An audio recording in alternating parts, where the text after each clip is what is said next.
بسم الله الرحمن الرحيم سبح اسم ربك الأعلى الذي خلق فسوى والذي قدر فهدى والذي أخرج المرعى فجعله غثاء أحوى سنقرئك فلا تنسى إلا ما شاء الله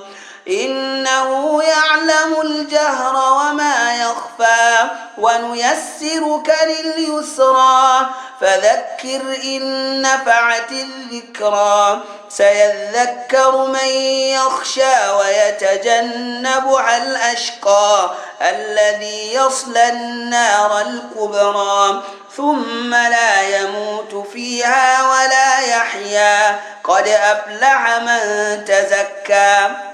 وذكر اسم ربه فصلى بل تؤثرون الحياة الدنيا والآخرة خير وأبقى إن هذا لفي الصحف الأولى صحف إبراهيم وموسى